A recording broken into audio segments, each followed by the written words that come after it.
Hey guys, tonight we slip into the dust-choked boots of a Roman legionary, where the air smells of sweat, leather, and fear. Picture yourself standing on a rocky hill, the sun barely creeping over the horizon, your iron helmet already pinching your skull. The clang of a distant blacksmith's hammer mixes with the low growl of a centurion barking orders. You're not just a soldier, you're a cog in Rome's war machine. And spoiler alert, you probably won't survive this. The Legion's life is a grinder, chewing up dreams of glory and spitting out broken men. So, before you get comfortable, take a moment to like the video and subscribe, but only if you genuinely enjoy what I do here. Drop a comment with your location and local time. I love knowing where you're listening from. Now, dim the lights, maybe turn on a fan for that soft background hum, and let's ease into tonight's journey together. You wake to the blare of a cornu, that curled brass horn ripping you from a dream of home. It's not even dawn, but the Legion waits for no one. You're in a tent with 7 other men, your contubernium, the closest thing you've got to family now. The air's damp, your wool tunic already sticking to your skin. You fumble for your sandals, lacing them tight because loose straps mean a whipping. The camp's alive with groans and curses, but you keep your mouth shut. Talking out of turn earns you a vine stick to the ribs. You're not a person here. You're a number, one of thousands in a legion of 5,000 men, all drilled to move as one. The morning's first task is roll call, and you shuffle into formation on the parade ground. Your centurion, a grizzled veteran with a face like a chewed sandal, eyes you like you're a stain on his record. You stand rigid, your scutum shield propped beside you, its weight already tugging at your arm. The Legion's discipline is no joke. Historians note that Rome's armies thrived on order, with daily inspections ensuring every man's kit was spotless. One rusty rivet on your larica segmentata, that plated armor, and you're scrubbing latrines for a week. You glance at the guy next to you, his hands trembling. Rumor has it he tried to desert last month. Spoiler, he won't try again. Here's a quirky tidbit.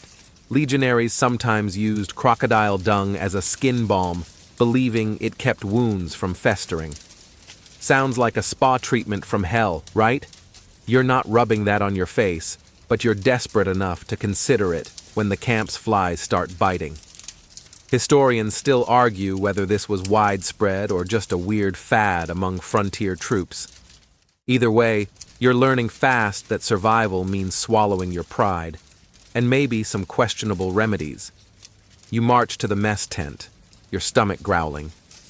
Breakfast is a fist-sized lump of panis militaris, a dense bread that tastes like regret. You wash it down with pasca, sour vinegar water that's barely potable. You're burning calories faster than you can eat them, and the day's just started. The centurion bellows, and you're back in formation, ready for the morning's march. You sling your pack, a sarcina loaded with 40 pounds of gear, tools, rations, a cloak, and a stake for camp defenses. It digs into your shoulders, but you don't dare complain. Complaining's for civilians, and you're no civilian anymore. The Legion's rhythm is relentless, and you're already wondering how you'll keep up. You think about home, maybe a farm in Gaul or a bakery in Rome, but the thought fades as the cornu sounds again. Time to move. You're not just walking, you're stepping into a machine that's been crushing enemies for centuries. And yet, as you glance at the horizon, you can't shake the feeling that this machine might crush you first. A joke to lighten the mood. Why did the legionary bring a ladder to camp? Because he heard the walls were a step too far. Okay, you're not laughing either, but you're too tired to care. You're marching now, boots crunching on gravel as the Legion snakes across a sun-scorched plain. Each step jars your spine, your sarcina pack grinding into your shoulders like it's got a personal grudge. The Roman army's famous for its marches. Historians say legions covered 20 miles a day, sometimes 30 in a pinch, all while carrying gear that'd make a modern backpacker cry. You're not just walking, you're hauling a small arsenal, your gladius sword, a pilum javelin, and that cursed shield, its edges biting into your arm. The dust kicks up, coating your throat, and you're already rationing your water skin. You sneak a glance at the guy beside you, his face red and slick with sweat. "Keep up, or we're all flogged," he mutters. Great. Team spirit. The road's a marvel, straight as an arrow, paved with stones that mock your blistered feet. Rome's engineers built these highways to move armies fast, but right now, you're cursing their efficiency. Your centurion rides ahead, his horse snorting, while you eat his dust. He's shouting ad signa, stay in formation, and you snap your eyes forward. Stragglers get the whip, or worse, decimation, where 1 in 10 men is clubbed to death by his mates. Quirky fact, some legions carried a pet raven for luck, trained to caw on command. You spot one perched on a standard, its beady eyes judging you. Luck? You'd settle for a softer road.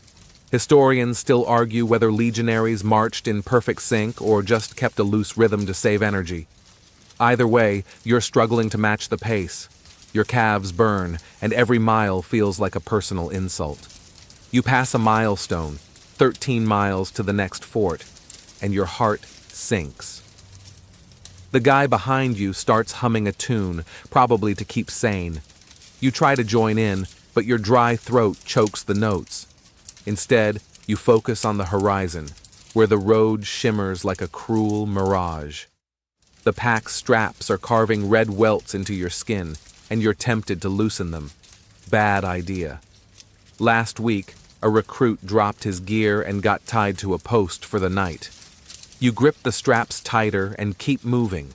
To distract yourself, you count the standards ahead. The eagle, the cohort flags, each one a reminder of Rome's glory. Glory's nice, but you'd trade it for a nap. A little joke. Why don't legionaries play chess? Because the road's their knight, and they're always in check. You smirk, but the guy next to you just grunts. Tough crowd. The sun climbs higher, baking you inside your armor. Your lorica segmentata clanks with every step, its plates rubbing your ribs raw. You remember that crocodile dung balm from camp. Yeah, still not desperate enough. The march isn't just physical, it's mental. You're fighting boredom, pain, and the nagging fear that you'll collapse before the next break. You pass a roadside shrine to Mercury, god of travelers, and toss a pebble as an offering. Divine help's a long shot, but you're not picky. Finally, the cornu blasts, signaling a halt. You drop to one knee, gasping, as the centurion barks orders to rest but stay alert. You swig from your water skin, the pasca sour enough to curl your toes. Around you, men stretch and curse, some rubbing their feet through cracked sandals. You overhear a veteran whisper about a shortcut through the hills, but the centurion's already glaring. No shortcuts in Rome's army, just the long, hard road. You lean back, the ground warm against your palms, and wonder how you'll survive another mile, let alone the years ahead. For now, you just breathe, the rhythm of the legion pulsing around you like a heartbeat. You're still catching your breath when the cornu blares again, yanking you back to reality. Rest's over, and now it's time to build camp, a daily ritual that makes marching feel like a holiday. You're on a flat stretch of land, the legion fanning out like ants, and your centurion's already pointing at you. You, grab a dolabra, he snaps. That's the pickaxe-shovel combo every legionary carries, and it's about to become your worst enemy. The Roman army's camps were engineering marvels. Historians say they were built and dismantled daily, each one a mini-fortress with ditches, ramparts, and palisades. You're not just a soldier, you're a construction worker, and the clock's ticking. You start digging the fossa, a defensive trench around the camp's perimeter. The ground's hard as iron, and each swing of the dolabra sends shocks up your arms. Sweat stings your eyes and your back's screaming, but you keep going. Stop, and you're on latrine duty, or worse. Your contubernium works in pairs, one man digging, another hauling dirt. You're paired with a wiry Gaul who mutters curses in his native tongue. You don't speak Gaulish, but you're pretty sure he's not praising the weather. A quirky tidbit, some camps had portable ovens, and legionaries baked bread in the trenches. You're not baking tonight, just digging until your hands blister. Historians still argue whether these camps were overkill or genius. A full setup could take hours, but it kept legions safe from ambushes. You're too tired to care about strategy. You just want to finish before dark. The trench is waist-deep now, and you climb out to start the rampart, piling earth and jamming in wooden stakes from your pack. Your fingers ache, and you nick your thumb on a splinter. No time to whine. Blood's just part of the job. You glance at the camp taking shape, tents in neat rows, a gate forming at the north end. It's impressive, but you're not exactly swelling with pride. The sun's dipping, painting the sky orange, and you're still hauling dirt. A centurion stomps by, his vine stick tapping his leg like a threat. "Faster, you lazy mules!" he barks. You shovel harder, ignoring the Gaul's eye roll. To lighten the mood, you mutter a joke. "Why's the camp so square?" "Because Rome doesn't do corners." The Gaul snorts. Progress. You're bonding. Or maybe he's just delirious. Either way, you keep moving, the rhythm of shovels and grunts filling the air. Next comes the palisade, sharpening stakes and driving them into the rampart. Your arms feel like lead, but you don't dare slack. You remember that deserter from roll call, his fate a whisper in the ranks. No one's running tonight. The camp's almost done, and you're assigned to set up your tent. You and the Gaul wrestle with the leather papilio, its poles snapping into place after a few choice curses. Inside, it's barely big enough for 8 men, but it's home for tonight.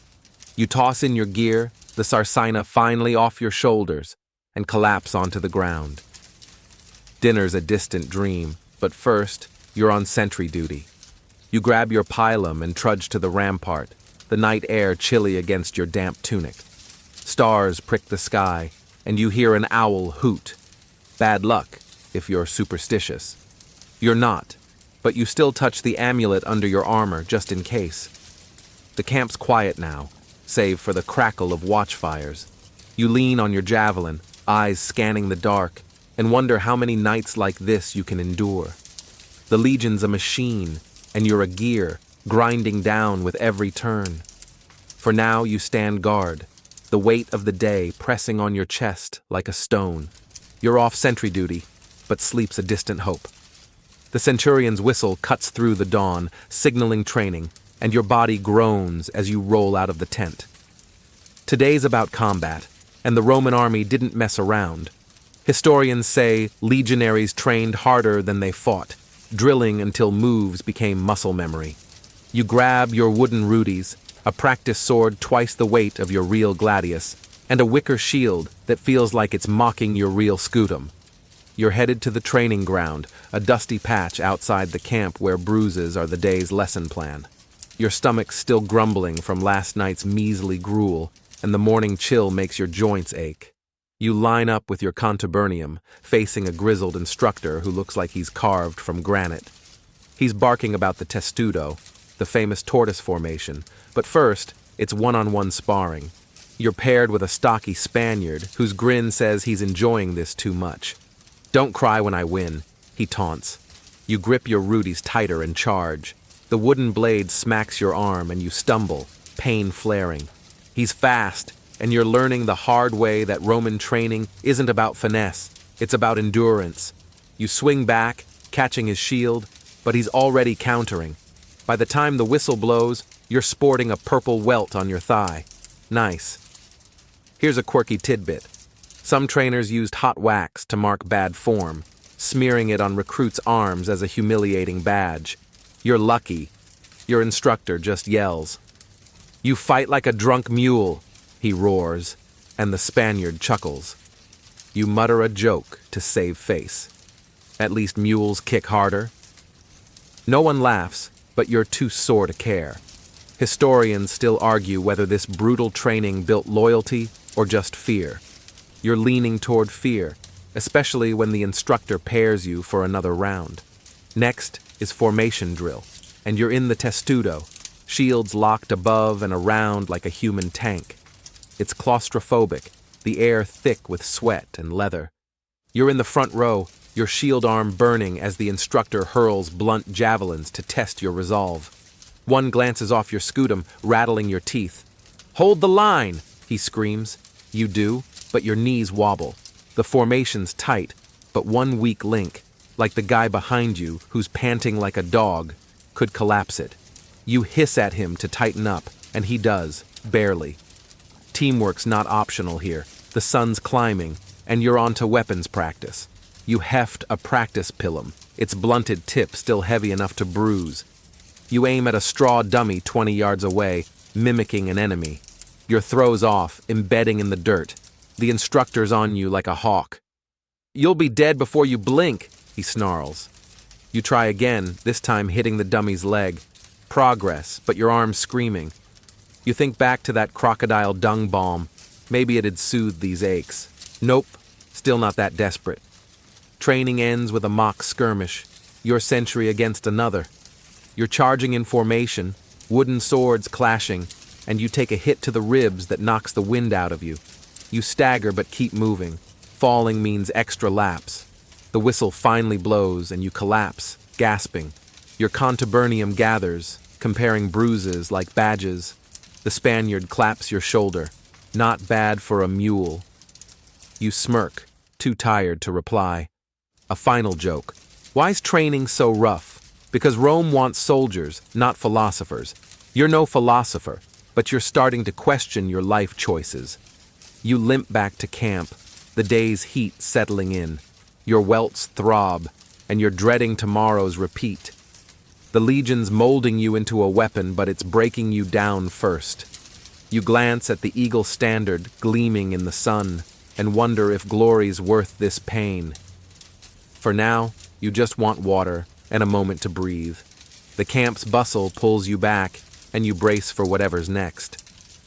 You're slumped against your tent pole, bruises pulsing from training, when the smell of cooking barley wafts over. It's mealtime, but don't get excited. Roman legionary food is less feast and more survival ration. Historians note that a soldier's diet was about 3,000 calories daily, mostly from grain to fuel the grueling life. You shuffle to the mess area, a smoky corner of camp where your contubernium is already bickering over portions. The cook, a sour-faced veteran missing 2 fingers, ladles out pulls, a barley porridge that looks like it's been plotting revenge. You grab your wooden bowl and scoop a serving, the texture somewhere between glue and gravel. It's hot at least, but flavor? That's a distant memory. You sit on a log, spooning the pulls and trying not to gag. Your tent mate, the Gaul, tosses in some dried herbs he swiped from a market weeks ago. Better than nothing, he grumbles. You nod, but your stomach's staging a protest. The Legion's logistics are brutal. Supply lines stretch hundreds of miles, so fresh food is rare. You get bucellum sometimes, a hardtack biscuit that could double as a weapon, and pasca to wash it down. That vinegar water burns your throat, but it's safer than the camp's murky stream.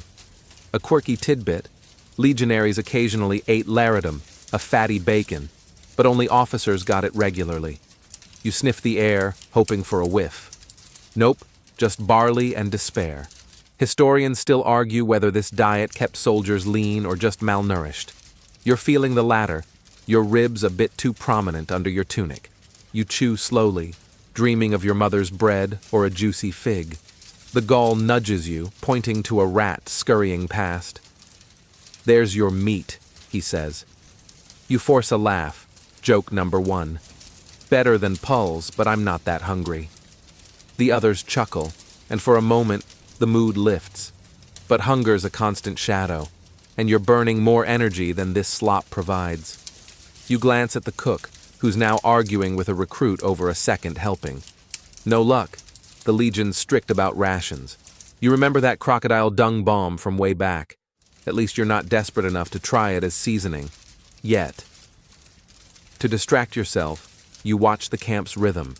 Men sharpening blades, repairing sandals, or bartering for extra food. You've got nothing to trade, so you savor every spoonful, scraping the bowl clean. A second joke. Why's the cook so grumpy? Because he's tired of serving pulls and dreams of poisoning us all. The Gaul snorts, and you feel a flicker of camaraderie. Sometimes you get a treat, maybe an onion or a handful of lentils if a supply cart rolls in. Today's not that day. You're stuck with poles and a few olives the Spaniard borrowed from another tent.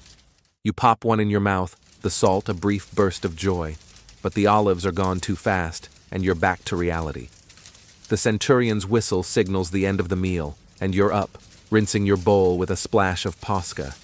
Your stomach's still rumbling, but there's work ahead, probably more digging or drilling. As you stack your bowl, you overhear veterans talking about a feast after the next victory. Wine, cheese, maybe even pork. It's a fantasy, but it keeps them going. You try to imagine it, but the taste of pulse lingers like a bad guest. You touch your amulet, whispering a half-hearted prayer to Ceres for better rations. The Gaul catches you and smirks. Pray for a new cook instead. Joke 3. You nod and say, or a miracle that makes pulse taste like victory. He laughs, and you trudge off, hunger gnawing but the camp's grind calling. The Legion doesn't care if you're fed. It cares if you're useful. For now you're still standing, but each meal feels like a battle you're barely winning. You're back in the camp's grind, the taste of pulse still haunting your tongue, when a centurion's roar snaps you to attention. You've barely wiped your bowl clean before you're summoned to the Principia, the camp's headquarters, for a disciplinary inspection. The Roman army's discipline was legendary. Historians say it was the backbone of their success, with rules enforced by fear as much as loyalty. You fall in line, your heart thudding as you check your armor for smudges. One loose strap, one speck of rust, and you're in for it. The air's thick with tension, men standing rigid as the centurion stalks past, his vine stick twitching like it's alive. You're sweating despite the morning chill, your lorica segmentata feeling tighter than usual. The centurion stops in front of you, his eyes narrowing at a scuff on your sandal. You call this clean? He barks, and you mumble an apology, praying he moves on. He doesn't. You're ordered to report for punishment after inspection. 2 lashes for slovenliness. Your stomach twists, but you nod. Disobedience isn't an option. A quirky tidbit. Some centurions kept a tally of lashes on a wax tablet, treating discipline like a grim scorecard. You imagine yours adding your name, and it's not a comforting thought. Historians still argue whether this harsh discipline built unbreakable soldiers or just resentment. You're leaning toward resentment as you march to the punishment post, a wooden stake near the camp's edge. The lash is a leather flagellum, not meant to kill, but to scar. You brace against the post, the first strike biting your back like fire. You bite your lip to keep from crying out. Screaming's a sign of weakness. The second lash lands, and you see stars. The centurion grunts, satisfied, and you're dismissed. Your tent mates avoid your eyes as you stumble back, shame burning worse than the welts. Joke 1. At least my back's got character now, you mutter to the Gaul, who just shakes his head. You try to focus on routine to dull the pain. You're assigned to repair a section of the palisade, hammering stakes with a mallet that jars your raw back. Every swing's a reminder of the flagellum, but you don't dare slack. You remember that crocodile dung balm. Maybe it'd help the welts, but you're not rubbing reptile poop on yourself yet. The Spaniard, working beside you, notices your grimace. Keep moving, or it's the stick next, he says, not unkindly. You nod, hammering harder, the rhythm a distraction from the sting. The camp's discipline isn't just about punishment, it's about control. You see it in the way men snap to attention, the way they polish their gear until it gleams. You're part of a machine, and machines don't complain. You overhear a recruit whispering about a centurion who flogged a man for sneezing in formation. True or not, it keeps you paranoid. Joke 2. Sneeze and you're cleaning latrines with your tunic. The Spaniard snickers, and you feel a flicker of relief. Laughter's rare here, a small rebellion against the Legion's iron grip. By afternoon, your back's a dull ache, and you're back in formation for a surprise drill. The centurion's watching, his vine stick tapping his leg. You stand straighter, ignoring the pain, and march in sync. You're learning to bury your pride, to move as one with the legion. But as you glance at the eagle standard gleaming under the sun, you wonder if this machine will grind you to dust. Joke 3. They say the eagle's watching, probably laughing at my sandals. The Gaul nearby smirks and you trudge on, the weight of discipline heavier than your armor. The day's not over, and the legion's got more ways to test you. For now, you keep your head down, one step closer to surviving or breaking. You're still smarting from those lashes, the welts on your back pulsing as you march back to your tent. The camp's settling into its evening rhythm, but there's no rest for you yet. Your centurion summoned you to a meeting with your cohort's officers. The Roman army's hierarchy is a pyramid of power, and you're at the bottom, a lowly Miles Gregarious who salutes anyone with a fancier helmet. Historians say this rigid structure, legion to cohort to century, kept 5,000 men moving like a single beast. You're just trying not to trip over your own feet as you approach the Principia, where the brass plot the legion's next move. You stand at attention outside the command tent, the air heavy with incense and ambition. Your centurion, all snarls and scars, is a demigod here, but he's nothing compared to the tribuni and legatus inside. You're not allowed in. You're just guarding the entrance, your pilum propped beside you. The weight of their authority presses on you, even through the tent's leather walls. You hear muffled voices debating supply routes, and you realize your life depends on men who don't know your name. A quirky tidbit. Some officers carried ivory-handled daggers as status symbols, useless in a fight but shiny enough to flex. You glance at your battered gladius and feel distinctly unfancy. Historians still argue whether this hierarchy inspired loyalty or just obedience. You're leaning toward obedience as you stand there, legs aching, while a tribunus strolls out, his cloak pristine. He doesn't even glance at you, but you salute anyway, your arms snapping up like a trained dog's. The centurion catches your eye and nods, a rare sign you're not in trouble. You relax a fraction, but the chain of command's always watching. One wrong move, and you're back at that punishment post. Joke 1. Salute the wrong guy, and you're scrubbing his horse. You mutter it to yourself, lips barely moving, because talking's a risk. Your shift drags on, the night air cooling your sweat-soaked tunic. You're not just a guard. You're a symbol of the legion's order, standing stiff while officers scheme. You think back to that crocodile dung bomb. Maybe it'd impress a tribunus as a gift. Nope, still not desperate enough. To pass the time, you count the standards planted nearby, the eagle, the cohort flags, each one a reminder of your place. The Gaul relieves you at midnight, whispering, "Don't trip over a legatus." You smirk. Joke 2. I'd rather trip over my own ego. He chuckles, and you trudge back to your tent. Back in your papilio, you're still wired, the hierarchy's weight lingering. Your tent mates are snoring, but you lie awake, staring at the leather ceiling. The centurion's voice echoes in your head, his orders absolute. Above him, the tribuni pull strings, and above them, the legatus answers to Rome itself. You're a speck, and the thoughts both comforting and crushing. You touch your amulet, praying to Fortuna for a promotion, or at least a kinder centurion. The Spaniard, half asleep, mumbles, "Dream of glory, not paperwork." Joke 3. Glory's fine, but I'd settle for a softer centurion. You both laugh softly, the sound swallowed by the camp's hum. Morning looms, and you know the hierarchy's grip won't loosen. You'll salute, obey, and march, because that's what keeps the legion alive. But as you close your eyes, you wonder if you'll ever climb this pyramid or just get crushed beneath it. The cornu will sound soon, and the machine will grind on, with or without you. For now, you snatch a few hours of sleep, the weight of rank and duty heavier than your sarsana. The legion's order is your cage, and you're learning to live inside it, one salute at a time. You're ripped from sleep by the cornu's wail, your body aching as you stumble out of the tent. Today's no ordinary drill, the legion's marching to meet an enemy, and the air's thick with dread. You're in formation, your scutum heavy in your grip as the centurion bellows about holding the line.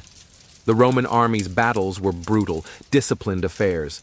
Historians say their success came from formations like the orbis and testudo, turning men into walls of iron. You're about to face a Germanic tribe, their war cries already echoing across the valley. Your heart's hammering, and you're wondering if you'll see tomorrow. Spoiler, the odds aren't great. You march toward the battlefield, the ground muddy under your sandals. Your gladius slaps your thigh, and your pilum feels like a lead weight. The enemy's visible now, tall, bearded warriors with spears and fury. You lock shields in the front line, the testudo forming around you like a second skin. The centurions shouting, "Steady, you dogs!" as arrows zip overhead, one grazing your helmet. You flinch but hold firm, the man beside you breathing hard. A quirky tidbit. Some legionaries tied bells to their armor for intimidation, but yours is silent, fear's loud enough. You grip your shield tighter, the wood slick with sweat. Historians still argue whether Roman tactics were genius or just relentless. You're too busy surviving to care. The enemy charges, a wave of screams and steel.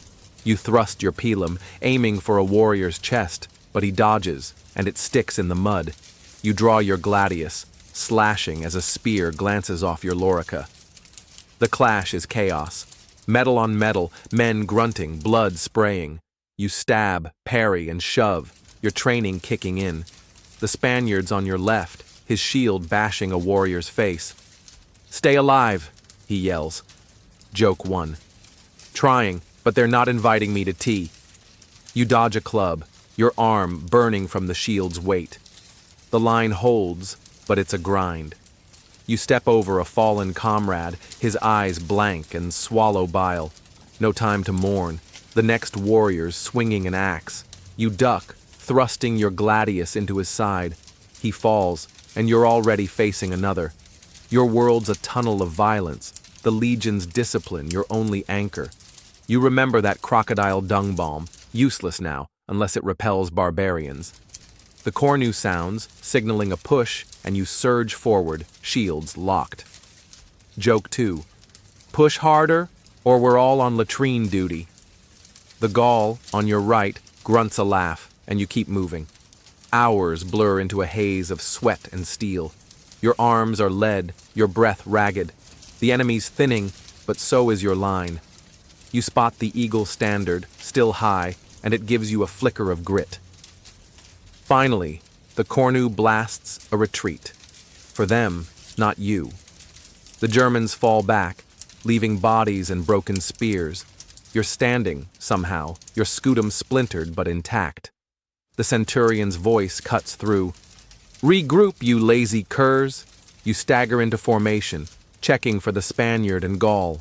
They're alive, bloodied, but grinning. Joke 3.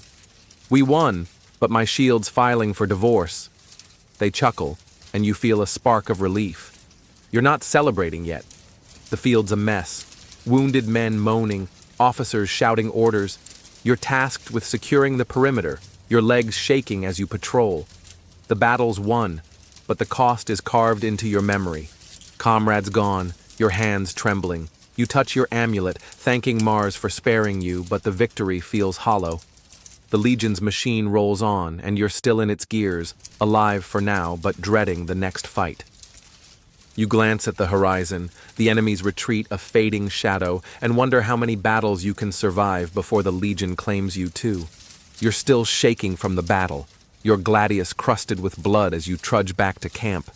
The victory's bitter, and now you're dealing with its aftermath. Wounds. Yours isn't deep. A gash on your forearm from a German spear that grazed you, but it stings like fury. Roman medicine was rough, even by ancient standards. Historians say legionaries relied on basic first aid, with medici, field medics, stitching wounds and praying infection didn't set in. You're no officer, so you're not getting fancy treatment. You sit on a crate outside the valetudinarium, the camp's hospital tent, waiting your turn. The air smells of sweat, blood, and something sharp. Vinegar used to clean wounds. You clutch a strip of dirty cloth, pressing it to the gash. The Gaul's with you, his shoulder wrapped in a bloody rag. "Seen worse," he says, but his face is pale. You nod, trying to look tough, but the wound's throbbing, and you're dreading the medic's needle.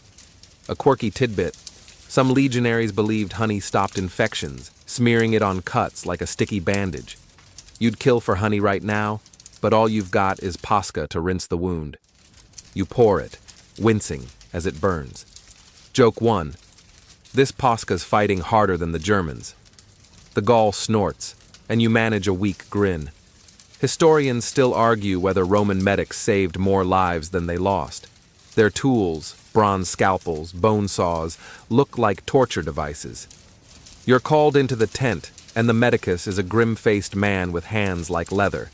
He doesn't ask your name, just grabs your arm and dabs it with more vinegar.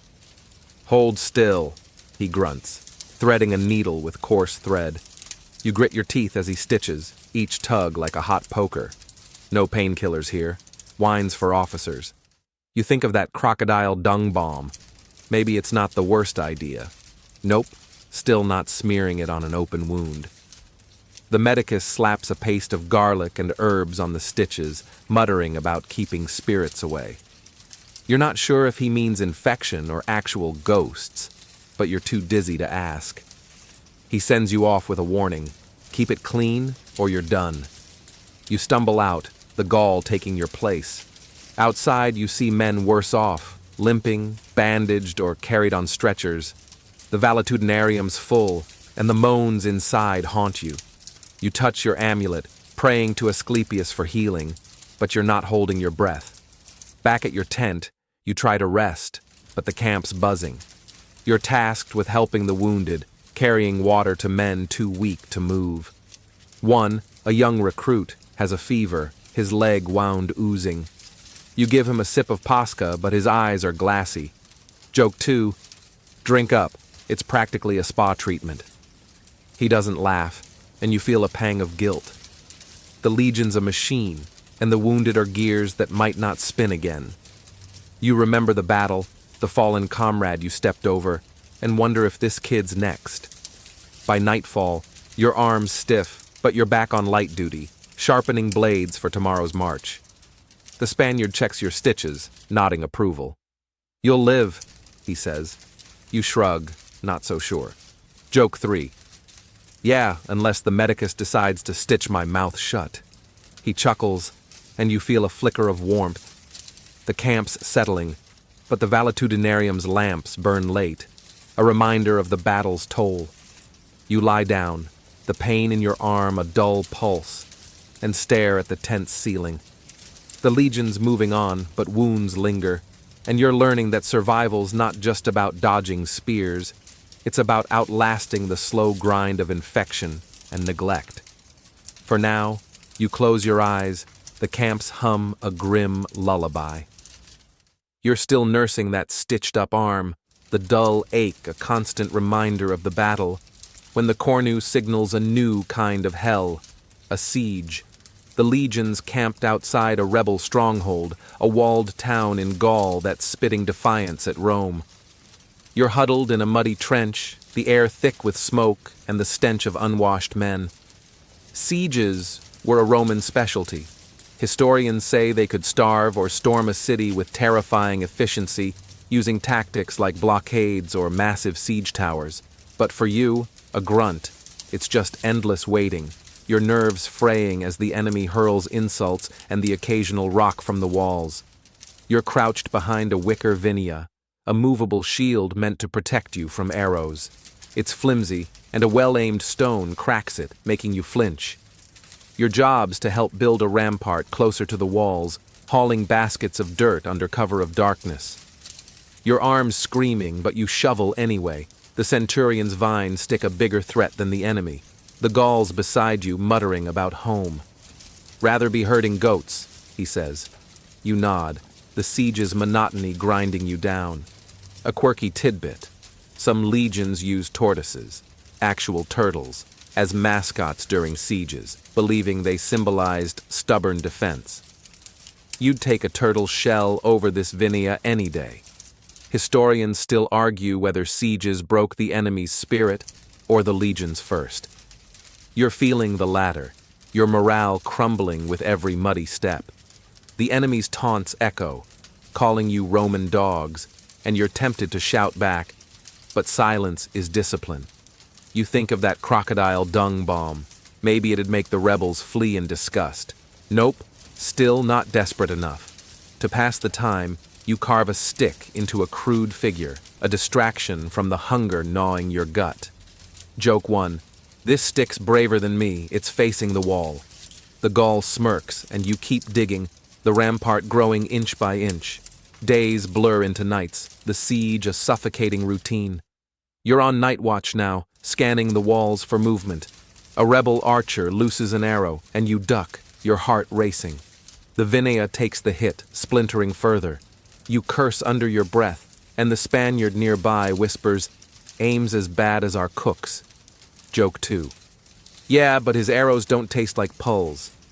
You both stifle laughs, the tension easing for a moment. The Legion's building siege engines, catapults, and a battering ram, but that's officer work. You're just a pair of hands, moving dirt and praying the walls fall before your spirit does. Food's scarcer now, the supply lines strained. You're down to half rations, a fistful of bucellum and a sip of pasca.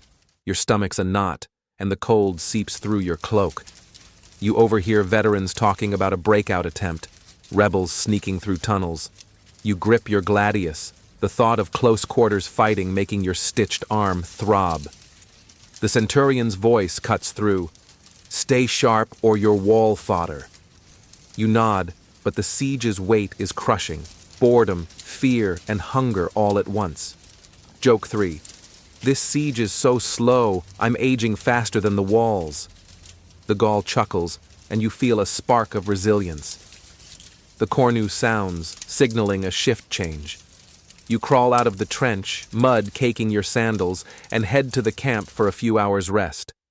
The stronghold's walls loom in the distance, unbroken, mocking you. You touch your amulet, praying to Jupiter for a quick end, victory or death, anything but this limbo. The camp's a haze of smoke and grumbling men, and you collapse in your tent, the siege's drone following you into fitful sleep. The Legion's a patient beast, but you're not sure you can outlast this weight. For now, you're trapped in the mud, one more cog in Rome's relentless machine. You're still stuck in the siege's muddy grip, the rebel stronghold's walls as stubborn as ever, when a bitter wind sweeps through the camp.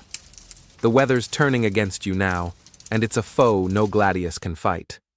Roman legions marched through all seasons. Historians say they campaigned from Britain's fog to Egypt's heat, but the elements wore men down as much as any enemy.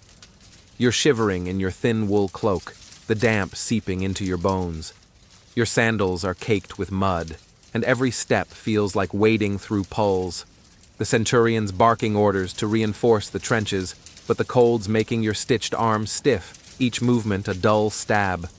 You're tasked with piling brushwood to keep watchfires burning, but the wind scatters your efforts, and the wood's too damp to catch.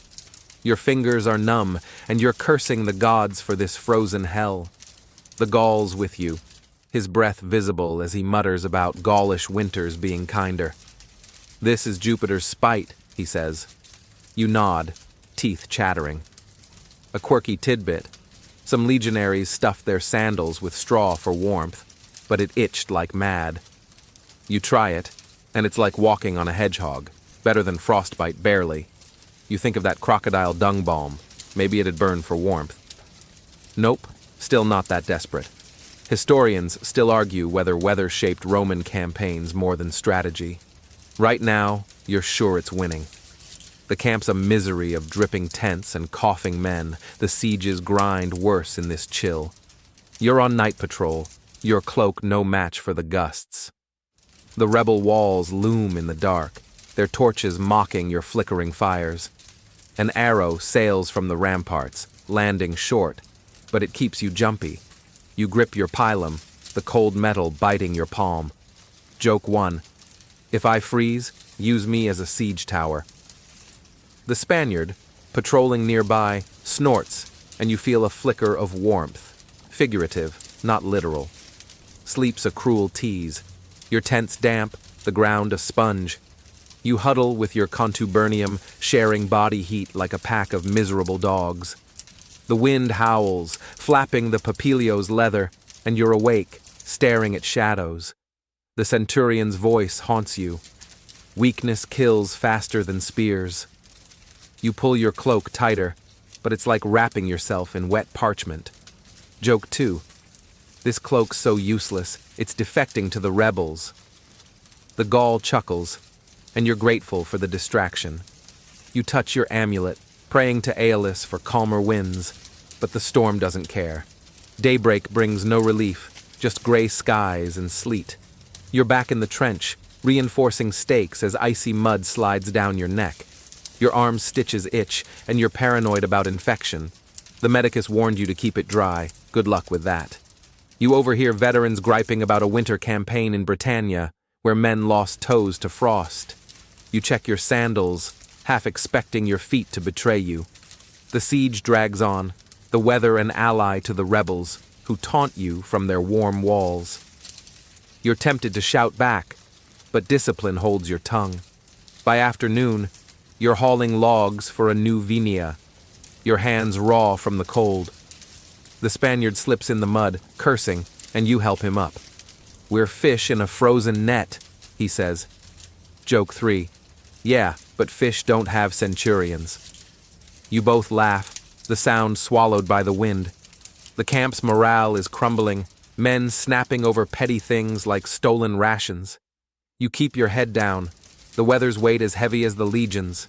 The rebel walls stand unbroken, and you're wondering if you'll outlast this cold or crack like the ice in your water skin. For now, you trudge on, the siege and the storm grinding you into the mud. You're still shivering in the siege's icy grip, the rebel walls mocking you through the sleet, when you're called back to camp for a rare moment of rest. The cold's relentless, but it's the human connections, or lack thereof, that weigh on you now. The Legion's a brotherhood, but it's fragile, built on shared misery and the constant threat of death.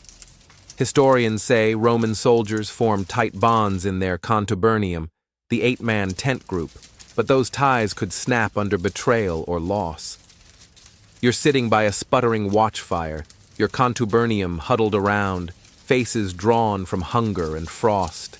The Gauls sharpening his gladius, the Spaniards mending a sandal, and you're just trying to feel your fingers again.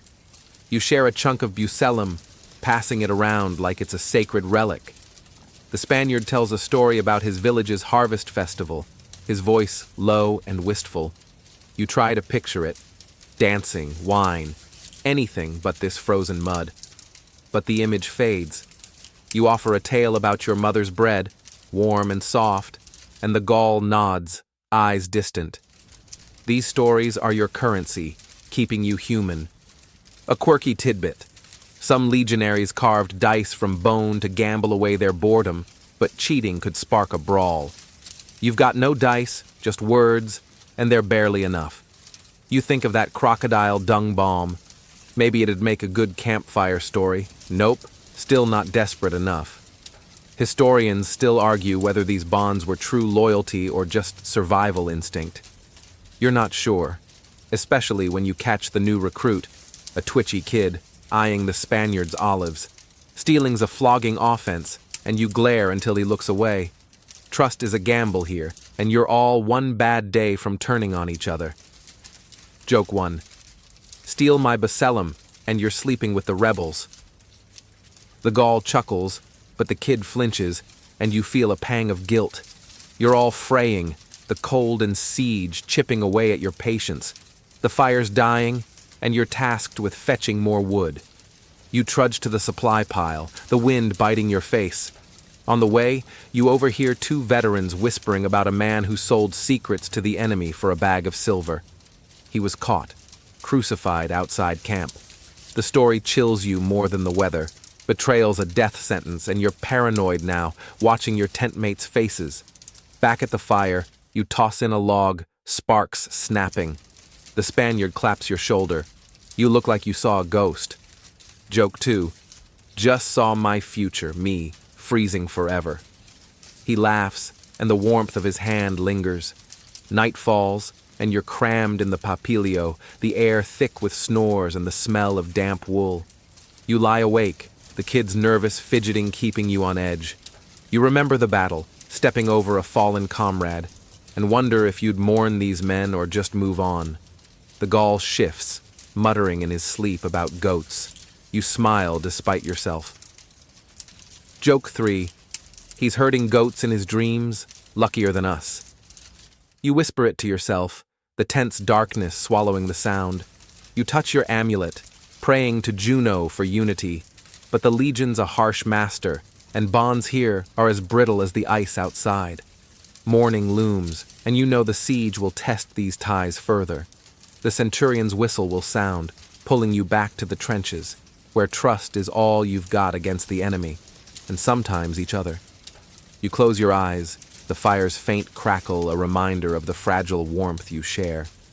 The Legion's machine grinds on, and you're learning that survival isn't just about enduring the cold or the enemy. It's about holding on to the men beside you, even when trust feels like a risk. For now, you drift toward sleep. Their snores a shaky lifeline in the dark. You're jolted awake by the cornue's blare, the cold still gnawing at your bones as you crawl out of the tent.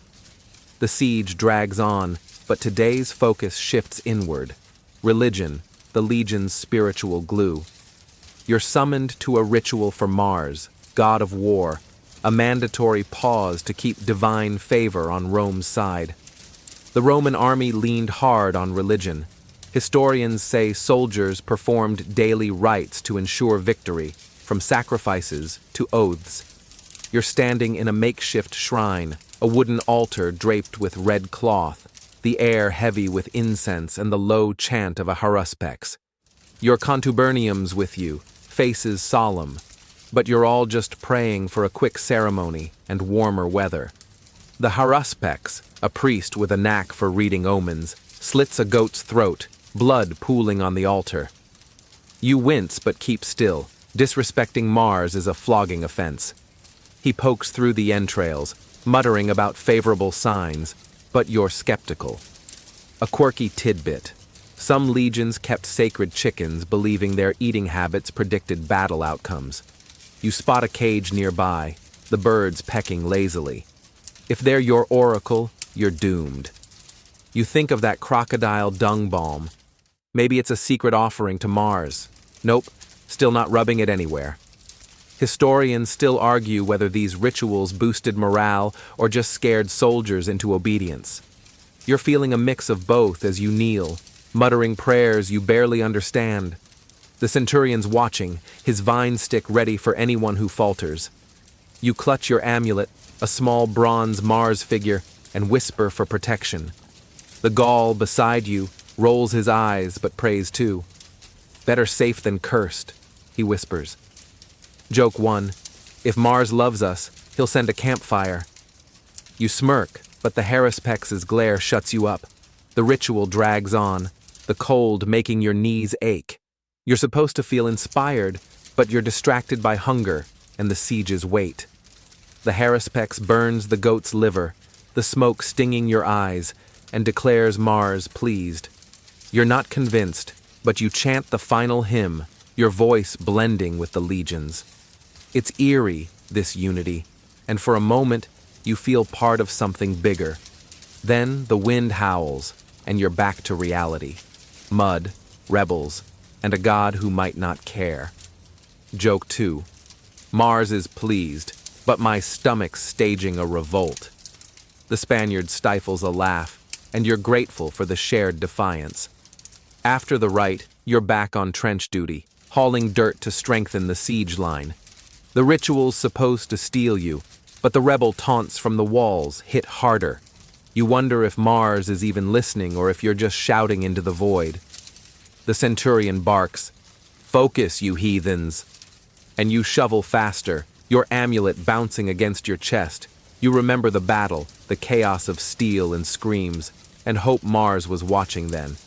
Now, you're just a man in a trench, praying for a miracle, or at least a sunny day. By dusk, you're back at the shrine for a smaller rite, offering a pinch of bucellum to the altar. It's a sacrifice you can't afford, but skipping it risks divine wrath.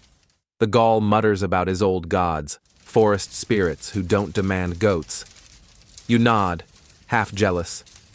Joke 3. Your spirits sound nicer. They bring picnic baskets? He grins, and the moment's a tiny rebellion against the Legion's rigid faith. You're learning that survival here means balancing duty to Mars with your own flickering hope. The siege waits, the walls unbroken, and you trudge to your tent, the altar's smoke lingering in your nose. The Legion's gods are as demanding as its centurions, and you're not sure you can please either.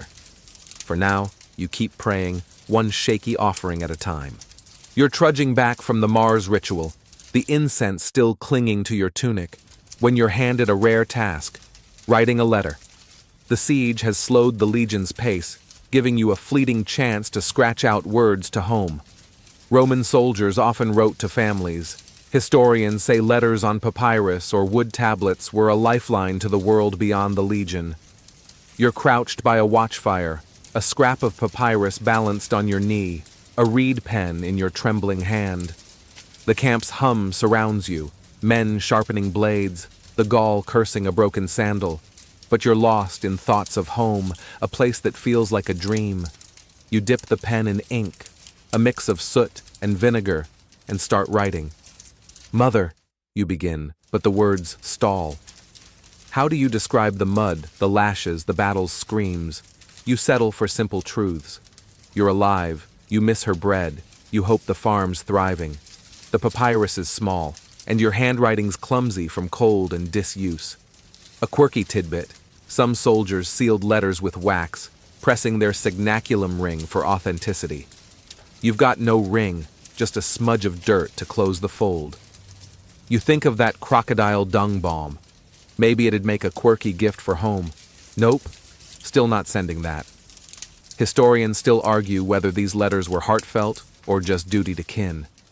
You're feeling the former, each word a tether to a life you might never reclaim. The Spaniard peers over, curious. Writing to a girl? He teases. Joke 1. Yeah, my mother, she's tougher than our centurion. He laughs, and you keep scribbling, describing the siege but leaving out the fear. You want her to think you're strong, not a man fraying at the edges. The fire crackles, and you pause, staring at the words. They feel inadequate, like trying to bottle a storm. The problem is delivery. The Legion's couriers are swamped, and the siege has choked supply lines. Your letter might sit in a sack for months, or never leave. You fold it anyway, tucking it into your pack with a prayer to Mercury, god of messengers. The Gaul, mending his sandal nearby, notices your frown. Words don't fight rebels, he says. You nod, but they fight despair, and that's enough for now. Joke 2. If Mercury's late, I'm blaming his winged sandals.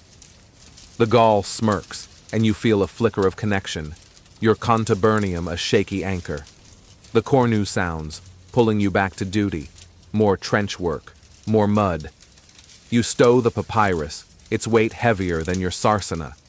You're back in the siege's grind, hauling dirt under rebel taunts, but your mind's elsewhere, picturing your mother reading your words.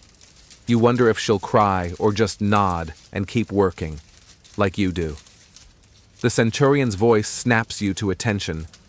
Move, you scribbling fool. You shovel faster, the letter a secret keeping you human. You remember the battle, the comrade you lost, and hope your words outlive you. By nightfall, you're exhausted, collapsing in the papilio. The Spaniard's snoring, but you're awake, thinking of home. You pull out the letter, tracing its edges. Joke 3. If this gets lost, I'm marching to Rome myself. You whisper it to the dark, a half-promise. You touch your amulet, praying your words find their way, but the Legion's pace doesn't care for sentiment. The siege presses on, and your letter's just a flicker of hope in a machine that grinds dreams to dust. You close your eyes, the camps drone a restless lullaby, and wonder if you'll ever write another. or if this one's your last. You're back in the siege's muddy trenches, the weight of that unsent letter tucked in your pack like a stone. The rebel walls still stand, but today's focus shifts to something rarer than victory. Pay. The Legion's been promised a stipendium, your wages for months of sweat and blood. Roman soldiers were paid 3 times a year. Historians say a Miles Gregarius earned about 225 denarii annually, minus deductions for food and gear. You're dreaming of a few coins to call your own, maybe enough for a proper meal or a new cloak. You're lined up near the Principia, the camp's heart, clutching your signaculum tag to prove you're not a ghost on the payroll. The quester, a bean counter with a wax tablet, hands you a small leather pouch. You open it, heart sinking. 5 denarii, barely enough for a jug of cheap wine. Deductions for rations, tent repairs, and that cursed Lorica ate the rest. You mutter a curse, and the Gaul, next in line, nods grimly. Rome's generous as a dry well, he says. A quirky tidbit. Some soldiers gambled their pay on dice games, using knucklebones carved with lewd nicknames. You're tempted, but you'd rather hoard your coins than lose them to the Spaniards' lucky streak. You think of that crocodile dung bomb, maybe you could sell it for extra cash. Nope, still not that desperate. Historians still argue whether low pay fueled mutinies or just grumbling. You're grumbling, clutching your pouch as you trudge back to the trench. The coins jingle faintly, a mocking reminder of your debts back home. Your mother's farm needs every sesterce you can send. You remember the letter, its hopeful words, and feel a pang. The centurion's watching, so you stuff the pouch under your tunic and grab a shovel. The siege doesn't care about your empty pockets, and neither does the mud. Joke 1. 5 denarii? I'm retiring to a villa tomorrow. The Gaul snorts, and you shovel harder, the coin's a small spark in the grind. Work drags on, the rebel taunts louder today. You're hauling dirt, your stitched arm aching, when the Spaniard sidles up. Buy me an olive, rich man? He teases. Joke 2. Sure, if they start selling mud for denarii. He laughs, and the moment's a brief escape. You're learning that pay's not just about money. It's about hope, something to cling to when the Legion's breaking you. You overhear veterans talking about inflation, how a denarius buys less each year. You grip your pouch tighter, paranoid about thieves in the camp. Trust thin, even among your contubernum. By dusk, you're on watch, the cold biting through your threadbare cloak. You pull out a coin, its silver glinting in the firelight. You imagine buying a warm blanket or sending it home, but the Legion's needs come first. New sandals, maybe, since yours are splitting. You touch your amulet, praying to Fortuna for a bonus, but the gods don't pay in silver. The siege's drone hums on, and you're back to scanning the walls. Your coins a fleeting comfort. Joke 3. If rebels pay better, I'm switching sides. You whisper it to yourself, half serious, and the wind swallows the words. The cornu signals a shift change, and you head to the papilio, the pouch, hidden under your armor. Your tentmates are counting their own meager pay, the kid eyeing everyone's coins too closely. You sleep with the pouch under your head, the Legion's grind teaching you to guard what little you have. The pay's a reminder of why you signed up, dreams of a better life, but it's also a chain binding you to Rome's machine. You close your eyes, the coin's faint jingle a restless lullaby, and wonder if you'll ever hold enough to feel free. For now, you're just a soldier, paid in promises and mud. You're clutching that meager pouch of denarii, the siege's mud still caking your sandals, when a new threat creeps into the camp. Disease. The air's thick with damp and the sour stink of unwashed men, a breeding ground for sickness. Roman legions were plagued by camp fevers. Historians say dysentery and malaria could wipe out more men than a battle. You're coughing now, a dry rasp that's been nagging you for days. Your stitched arm's holding up, but your tentmate, the kid, is worse, his face pale and sweaty. You're hauling water to the valetudinarium, the hospital tent, where moans spill out like a grim chorus. You pass a medicus dumping a bucket of fouled bandages, the sight turning your stomach. The kid's been ordered to rest, but there's no real rest here, just a straw mat and a prayer. You hand him a water skin, his hands shaking as he drinks. "I'll be fine," he croaks, "but you're not so sure." A quirky tidbit, some Medici burned sulfur to purify the air, believing it chased away miasmas. You smell the acrid smoke now, and it's less purifying, more choking. You think of that crocodile dung balm. Maybe it's a miracle cure after all. Nope, still not smearing it on anyone. Historians still argue whether poor sanitation or bad luck spread disease faster in camps. You're betting on sanitation as you sidestep a latrine trench that's overflowing. The Legion's strict about digging them, but the sieges pinned you down, and the ground's a swamp. You're back on trench duty, shoveling mud despite your cough. The Centurion's vines stick a bigger threat than fever. The Gaul's coughing too, but he's powering through, muttering about surviving worse in his village. "Goats don't get sick like this," he says. Joke 1. Maybe we should herd goats instead of rebels.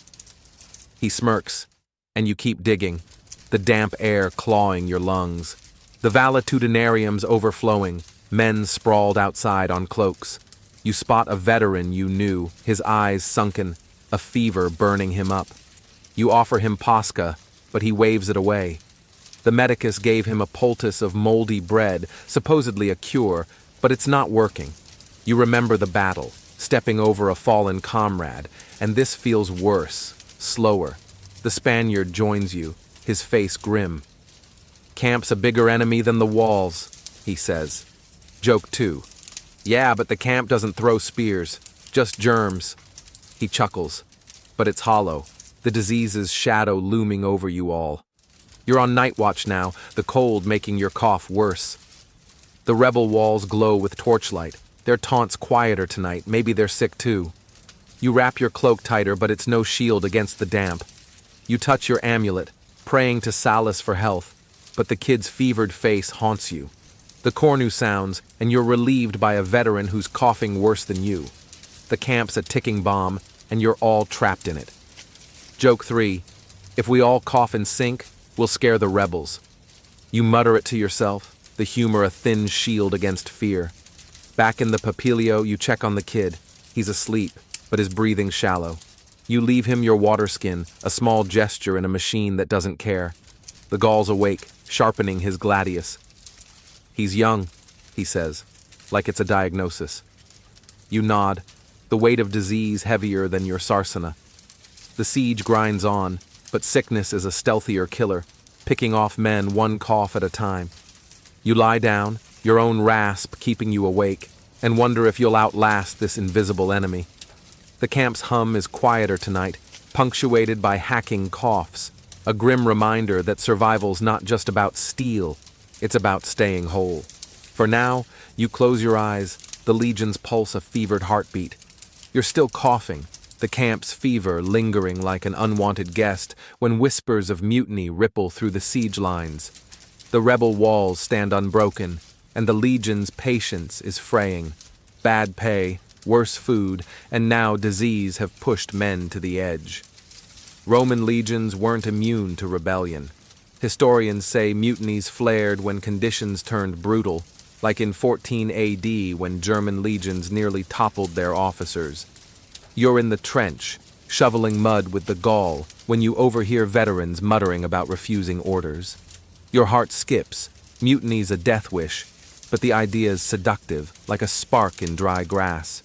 You keep your head down, your cough rattling your chest. The Gaul's eyes flick to the veterans, his jaw tight. "Fools," he whispers. "Centurions'll gut them." You nod, but you're torn. Loyalty to Rome or desperation for relief? The air's thick with tension. The Centurion's vines stick more menacing today. A quirky tidbit. Some mutineers once crowned a donkey as their emperor to mock Rome's brass. You imagine a donkey leading your legion, braying at the rebels. It's almost tempting. but you're not ready to bet your life on a stunt. You think of that crocodile dung bomb.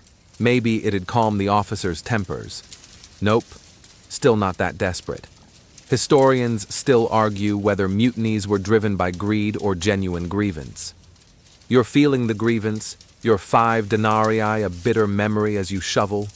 The kids' fever's worse, and the valetudinarium's no help.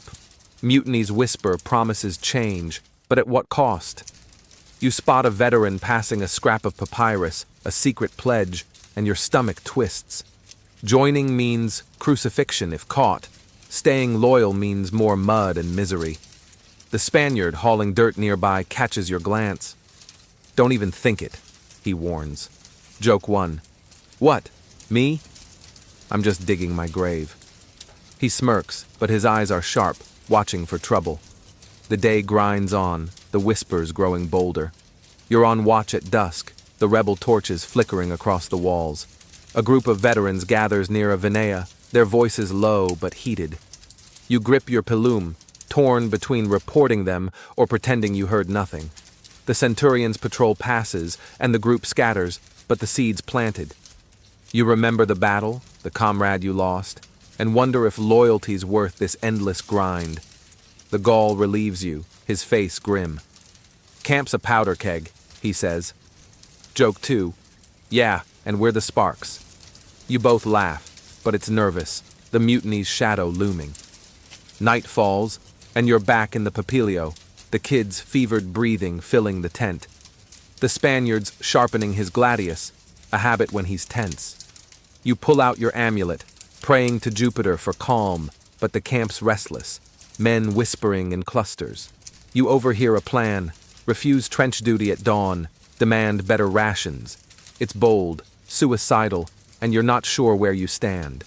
The Gaul mutters, "We're goats, not wolves." Joke 3. Goats with swords still get slaughtered.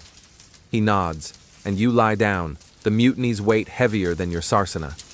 Morning looms, and you know the cornu will force a choice, march with the legion, or stand with the rebels within. The siege's walls are nothing compared to this divide, splitting men you've bled beside. You think of your letter home, its hopeful words, and wonder if you'll live to write another. The camp's hum is jagged tonight, laced with defiance and fear. You're learning that survival isn't just about enduring disease or enemies.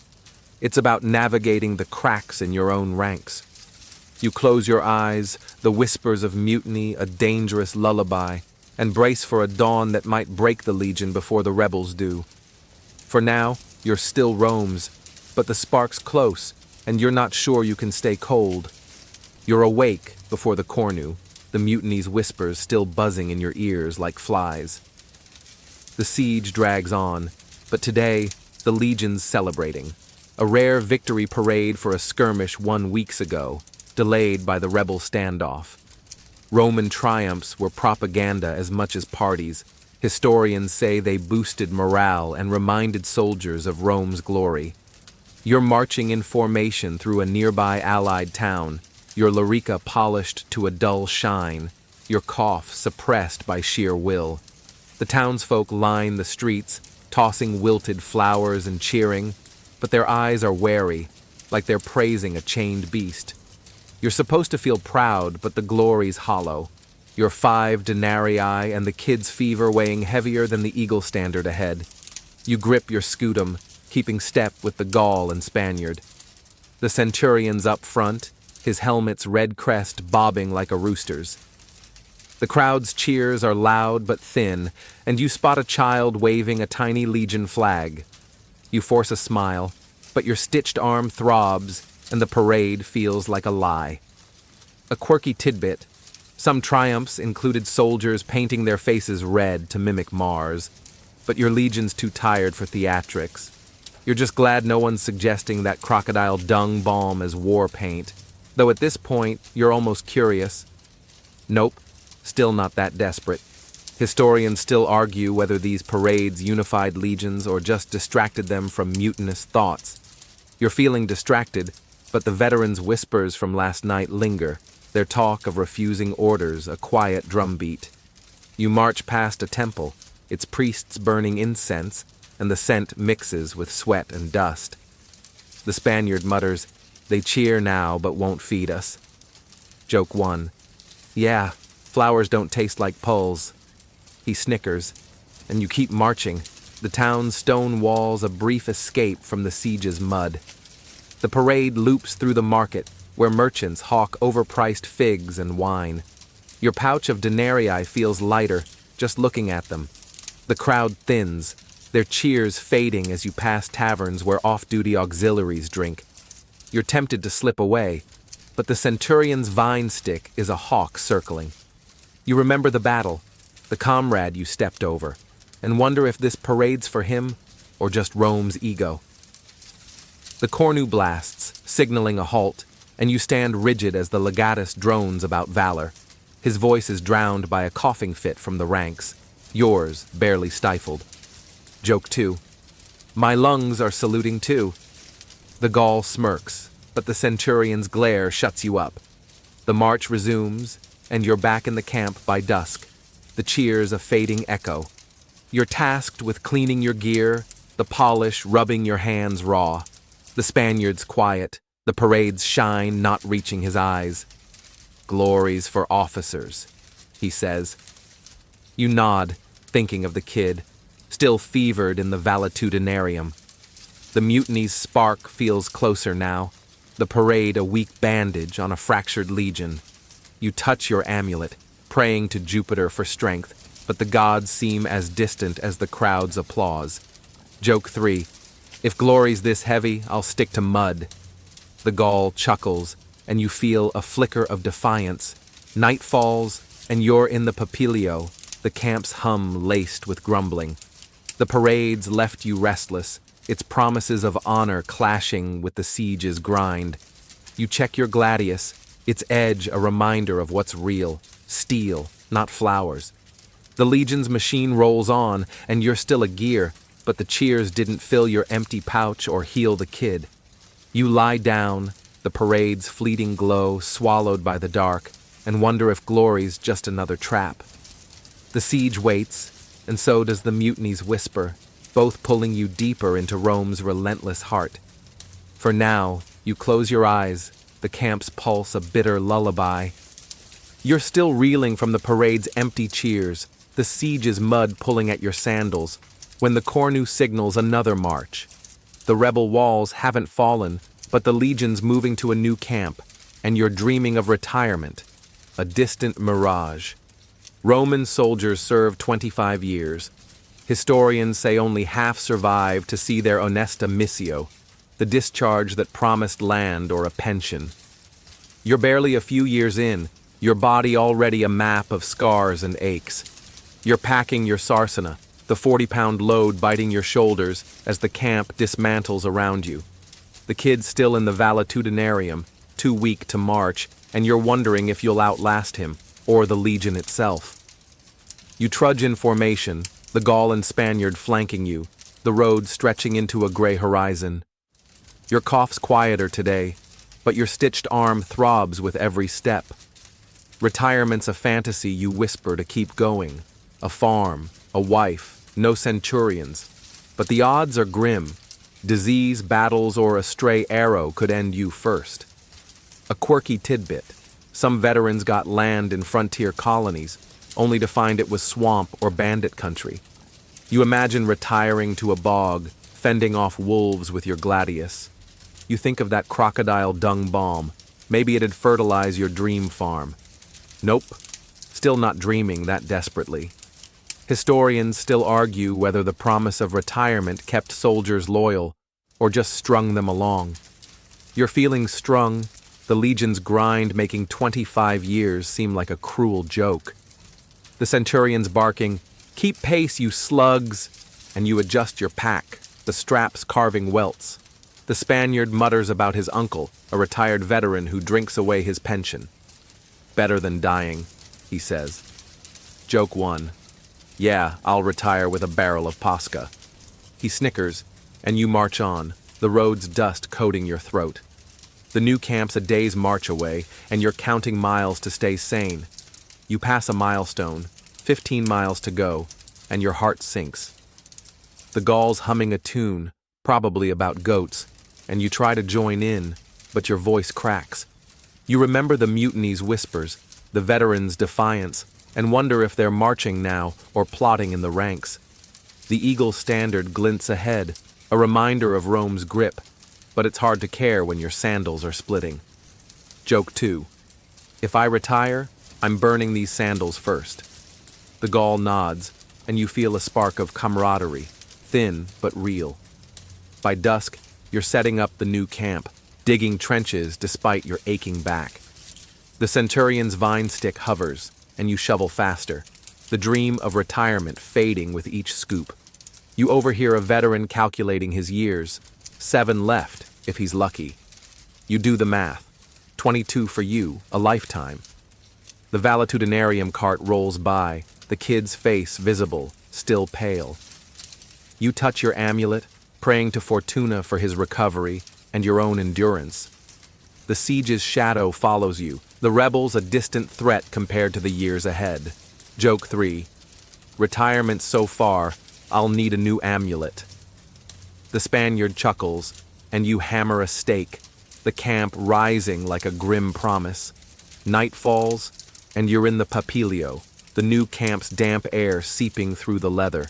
Your tent mates are quiet, the weight of the march and the kid's absence pressing hard. You pull out your letter, its edges frayed, and trace the words to home. Retirement's a hope you can't afford to lose, but the Legion's a thief, stealing years and dreams. You lie down, the Sarsina's ache lingering, and wonder if you'll ever see that farm or just march until you break. The camp's hum is steady, a machine that doesn't care about your plans. For now, you close your eyes, the dream of discharge a faint star in the dark. You're still sore from the march to the new camp, the dream of retirement fading like a mirage when you're assigned to a lonely outpost on the Legion's frontier. The siege is paused, the rebels quiet for now, and you're sent to guard a crumbling watchtower overlooking a windswept valley. Roman legions maintained a network of outposts. Historians say these fortified posts secured supply lines and signaled threats, but for you, it's just isolation, the kind that gnaws at your sanity. You're alone with the Gaul, your only company in this stone box. The camp's hum a distant memory. The wind howls, and you're already missing the contubernium's grumbling warmth.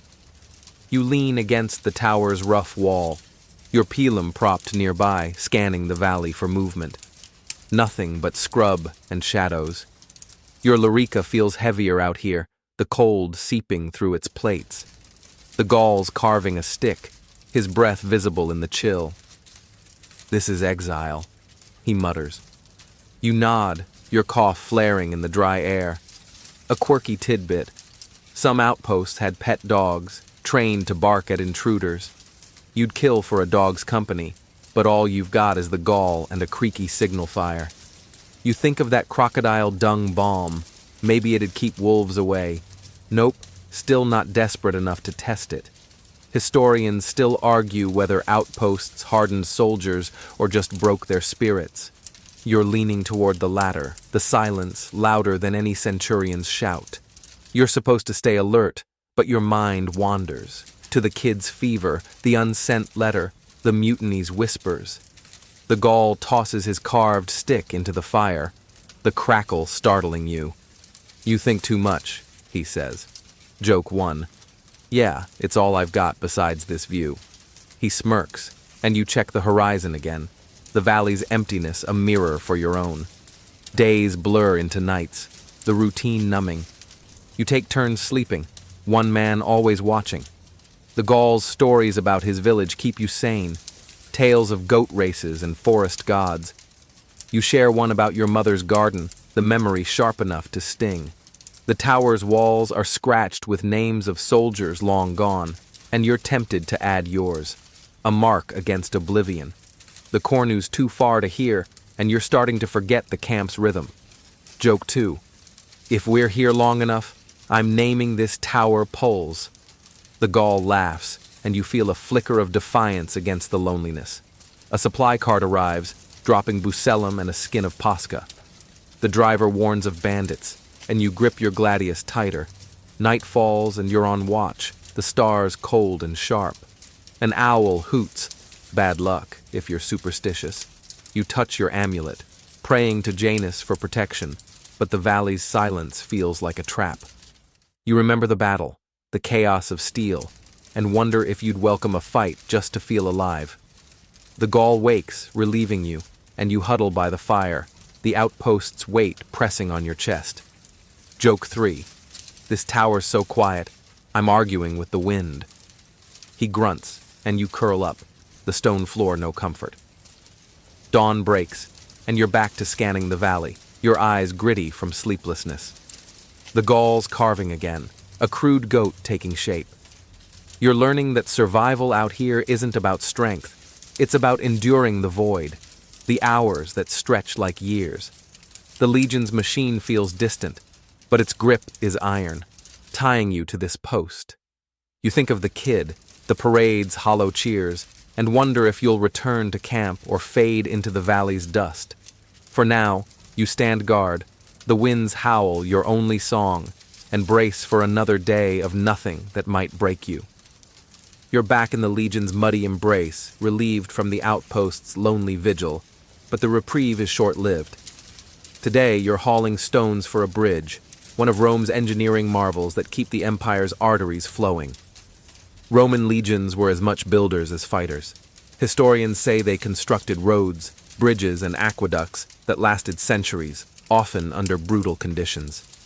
You're at a swollen river, the current roaring, and your contubernium is wrestling with limestone blocks that feel like they're fighting back. Your stitched arms stiff, your cough lingering, and the centurion's vine stick is circling like a vulture. The siege is on hold, but this labor's a fresh kind of hell. You heft a stone, your back screaming as you stagger to the growing bridge. The Gaul's beside you, cursing in his native tongue, while the Spaniard ties ropes to secure the blocks. The river's spray soaks your tunic, the cold biting deeper than the outpost's wind. A quirky tidbit. Some legions carved insults into bridge stones, taunting future enemies who'd cross. You're tempted to scratch, "Rebels suck" on yours, but you're too exhausted. You think of that crocodile dung balm. Maybe it'd waterproof your sandals. Nope, still not slathering it on anything. Historians still argue whether these projects showcased Roman genius or just exploited grunt labor. You're feeling exploited, your hands raw and bleeding from the stone's edges. The centurion barks, "Faster, you oxen!" and you grunt, dropping the block into place. The bridge is taking shape, arches rising like a taunt to the river, but each stone feels like a personal grudge. The Spaniard slips, nearly crushing his foot, and you pull him back. "Oh, you won," he pants. Joke 1. "Pay me in bucellum, and we're square." He grins, and you keep hauling, the river's roar drowning your cough. The work's relentless, the sun climbing but offering no warmth. You're paired with a new recruit, a lanky boy who's all elbows and nerves. He drops a stone, splashing mud on the centurion's cloak. You brace for a lashing, but the officer just glares and moves on. You whisper to the boy, "Lucky he's in a good mood." The kid nods, eyes wide. You remember the mutiny's whispers, the outpost's silence, and wonder if this bridge is worth your blood. The Gaul mutters about his village's wooden bridges. Built in a day. Joke 2. Yeah, but they float away, right? He chuckles, and you feel a spark of connection in the grind. By afternoon, your arms are lead, and the bridge is half done, its arches a skeleton against the sky. You're tasked with mixing mortar, a gritty paste of lime and sand that stings your cuts. The medicus warned about keeping your stitches clean, but that's a joke in this muck. You spot the eagle standard on the riverbank, a reminder of Rome's glory, but it's hard to care when your back's breaking. The Spaniard tosses you a water skin, and you drink, the pasca sour, but welcome. Joke 3. This bridge better name a stone after me. He laughs, and you wipe sweat from your eyes, the labor's weight heavier than any sarsana. Dusk falls, and you're released to the camp, collapsing by a watchfire. The bridge looms in the distance, a monument to Rome's will and your pain. You check your hands, cracked and bloody, and think of the kid, still fevered, and your unsent letter. The Legion's machine doesn't care about your limits. It builds, fights, and grinds on. You touch your amulet, praying to Vulcan for strength, but the gods seem as distant as the bridge's far shore.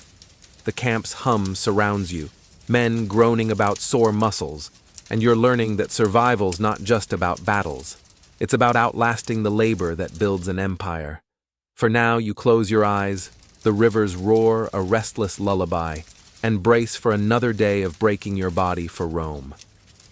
You're still aching from hauling bridge stones, your hands cracked and raw, when the camp's uneasy hum shifts to a grim spectacle, a traitor's execution.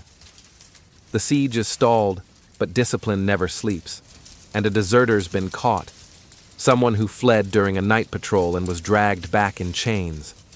Roman legions were merciless with deserters. Historians say execution by fustuarium, death by clubbing, was a public lesson in loyalty. You're summoned to the parade ground, your contubernum forming ranks under a gray sky. Your cough's quieter, but your stomach churns as you spot the condemned, a gaunt man with haunted eyes, tied to a post. You stand rigid, your scutum propped beside you, the centurion's voice booming about duty, the deserter's crime, abandoning his post, endangering the legion. You've heard whispers of mutiny, seen the cracks in morale, but this is different. Betrayal carved in blood. The man's from another century, but you recognize him from the mess tent, always quiet, always alone. A quirky tidbit, some legions forced comrades to deliver the blows, turning punishment into a test of loyalty. You're relieved it's not your contubernum swinging the clubs, but the thought chills you. You think of that crocodile dung bomb. Maybe it'd mark a traitor's shame. Nope, still not desperate enough to suggest it. Historians still argue whether such executions deterred desertion or just deepened fear. You're feeling fear, the air thick with it as the centurion orders the punishment. 6 veterans step forward, each gripping a wooden club. The deserter's eyes dart, pleading, but no one moves. The first blow lands with a sickening crack, and you flinch, your stitched arm throbbing in sympathy. The crowd's silent, the only sound the thud of wood on flesh. You want to look away, but discipline holds you like a vice. The Gaul beside you mutters, "Better him than us." Joke 1. "Yeah, but my gladius feels guilty." He doesn't laugh, and you regret the words. The execution's over quickly, the deserter a crumpled heap. The centurion barks, "Let this be your lesson," and you're dismissed, but the image lingers, burned into your eyes. You trudge to the trench, tasked with reinforcing stakes, the labor a numb distraction. The Spaniard's quiet, his usual grin gone. You remember the mutiny's whispers, the outpost's silence, and wonder if you'd run given the chance. The eagle standard glints nearby, a symbol of Rome's unyielding grip, but it feels like a chain. Joke 2. That eagle's watching, ready to snitch. The Gaul grunts, and you hammer a stake, each blow echoing the clubs. Work drags, the siege's weight heavier after the execution. You're paranoid now, eyeing your tent mates for signs of disloyalty. The kid's back from the valetudinarium, frail but alive, and you're relieved. He's no traitor, just a boy caught in the machine. You share a scrap of bucellum, a small gesture to rebuild trust. The centurion patrols, his vine stick tapping, and you work faster, the deserter's fate a ghost at your shoulder. You touch your amulet, praying to Jupiter for courage, but the gods seem deaf today. The camp's hum is subdued, men avoiding each other's eyes. By dusk, you're in the papilio, the kid's soft snores a faint comfort. The Spaniard sharpens his gladius, the scrape loud in the silence. "No running for me," he says, unprompted. You nod, the execution a warning you can't unsee. Joke 3. Run, and the eagle hunts you down. The Gaul smirks, but it's grim, the lesson sinking deep. You're learning that survival's not just about enduring labor or battles. It's about staying loyal, even when the Legion feels like a trap. You lie down, the deserter's broken body haunting your dreams, and brace for another day in Rome's iron embrace. The camp's pulse is a warning now, beating loyalty into your bones. You're still shaken from the deserter's execution, the thud of clubs echoing in your mind when you're back in the siege's grind, the rebel walls as defiant as ever. Today, though, the camp's buzzing with something else: superstition, the unseen force that grips every legionary's heart. Romans were obsessed with omens. Historians say soldiers read signs in everything from bird flights to spilled wine, believing the gods sent warnings. You're on trench duty, shoveling mud with the Gaul and Spaniard, when a crow lands nearby, cawing 3 times. The new recruit, the lanky boy, freezes, his face pale. "That's death," he whispers. You roll your eyes but clutch your amulet just in case. You're not one for omens, but the camp's mood is jittery, the execution still fresh. The centurion's vine stick hovers, but even he glances at the crow before barking, "Work, you fools!" You shovel faster, your cough a dull rasp, the mud sucking at your sandals. A quirky tidbit. Some legions carried sacred chickens, tossing them grain to predict battle outcomes. If they ate, it was a good sign. You imagine tossing pulls to that crow, hoping it'd fly off and take its bad luck. You think of that crocodile dung bomb. Maybe it'd ward off evil spirits. Nope, still not smearing it anywhere. Historians still argue whether superstitions strengthened soldiers' resolve or just paralyzed them with fear.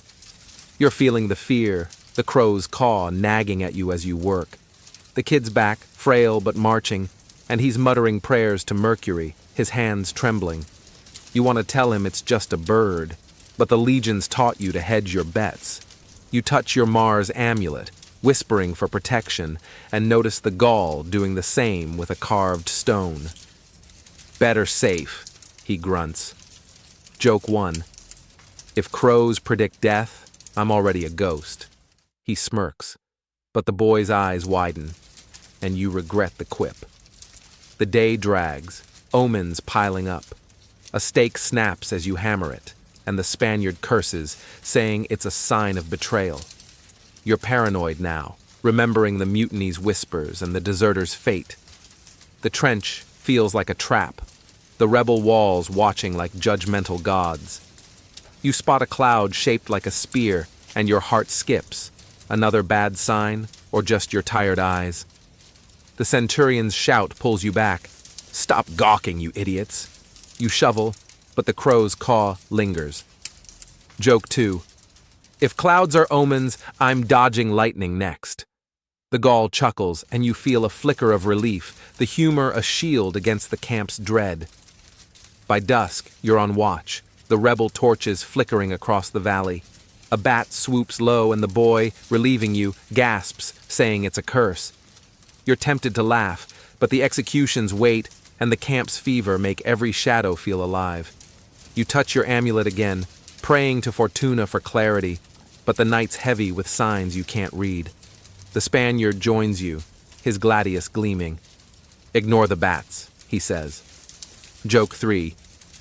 Yeah, unless they start chanting mutiny. He laughs, but it's tense, the superstition's grip tightening.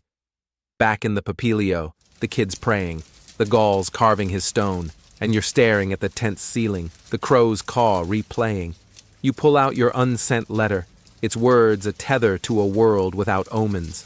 The Legion's machine doesn't care about signs, but you do, each one a crack in your resolve. You're learning that survival's not just about steel or loyalty. It's about outlasting the fear that every shadow's a warning. You close your eyes, the camp's hum laced with whispered prayers, and brace for a dawn that might bring more omens, or worse. The siege waits, and so do the gods, their signs a riddle you're too tired to solve. You're still rattled by that crow's caw, the camp's superstitions clinging like damp wool, when you're tasked with a quieter duty, carving your name into a stone for a new camp monument. The siege persists, the rebel walls unyielding, but the legions looking to leave a mark, literally. Roman soldiers often etched inscriptions. Historians say these stones, from bridges to forts, were propaganda and proof of existence, outlasting the men who carved them. You're crouched by a limestone slab, a blunt chisel in your raw hands, the wind carrying the siege's distant drone. Your cough's a low rasp, and you're wondering if your name will outlive you, or just crumble like the outpost's tower. You tap the chisel, etching your name. Simple, no rank, just you.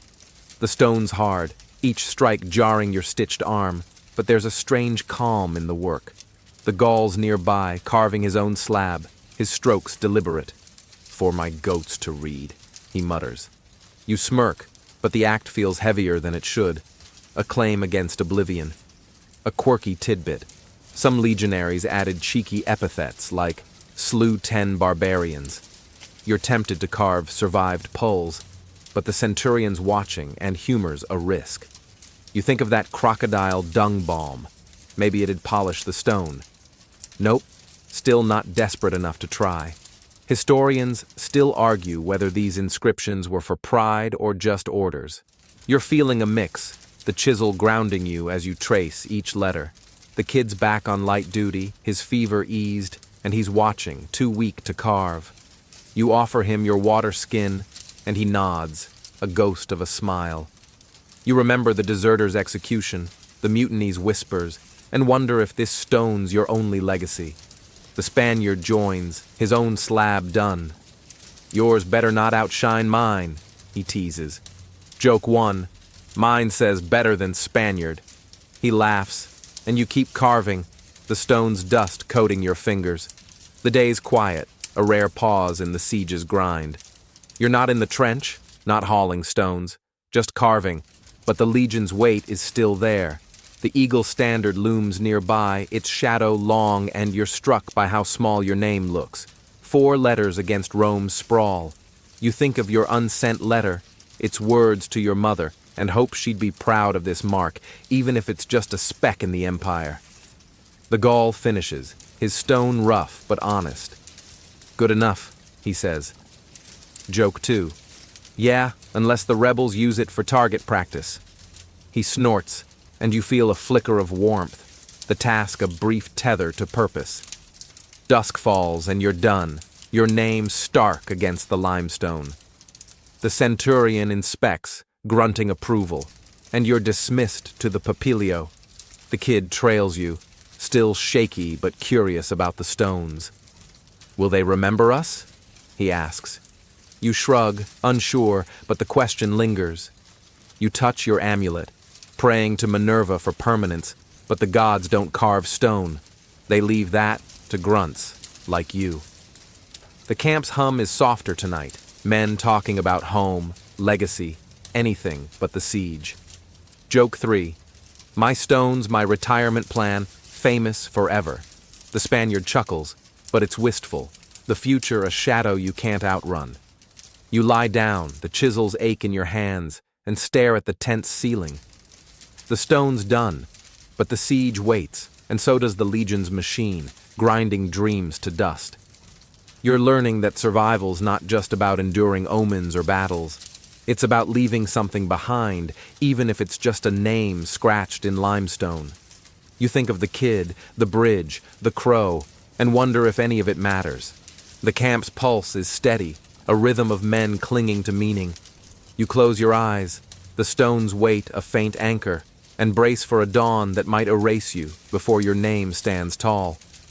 You're back in the siege's shadow, the carved stone's faint pride fading as you trudge through the camp, your name now just a speck in Rome's vast machine.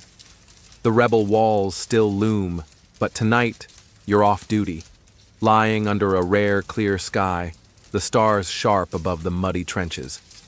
The legion's grind, marches, lashes, battles, has carved you as much as you carved that limestone, and you're questioning if survival was worth the cost. Roman soldiers faced a brutal life. Historians say most died before discharge, their stories swallowed by the empire's hunger. You're staring at the constellations, your contubernum snoring nearby, and the weight of it all presses like a sarcina on your chest. You trace Orion's belt, your cough a faint echo now, your stitched arm a dull ache. The kid's asleep, his fever broken, a small victory in this relentless war. You think of the bridge you built, the deserter's execution, the crow's ominous caw, each a mark on your soul, heavier than any stone. A quirky tidbit, some legionaries believed stars were fallen soldiers watching from the heavens. You wonder if your lost comrade, the one you stepped over in battle, is up there, judging or pitying you. You think of that crocodile dung balm. Maybe it'd make a star shine brighter. Nope, you're done with that joke. But it pulls a faint smile. Historians still argue whether soldiers found meaning in the Legion or just endured it. You're not sure, your mind tangled as you lie there. The Gauls' goats, the Spaniards' village, your mother's bread, they feel like dreams slipping through your fingers. You pull out your unsent letter, its papyrus frayed, and hold it to the starlight. You've survived battles, fevers, and omens, but for what? The Eagle Standard's shadow looms, even in the dark, and you're a gear in a machine that doesn't know your name. The kid stirs, muttering in his sleep, and you feel a pang. Maybe you're fighting for him, or just for another dawn. Joke 1. Stars don't pay denarii, but they're better company. You whisper it to the night, the humor a thin shield. The camp's quiet, the siege's drone paused, and you let your mind drift.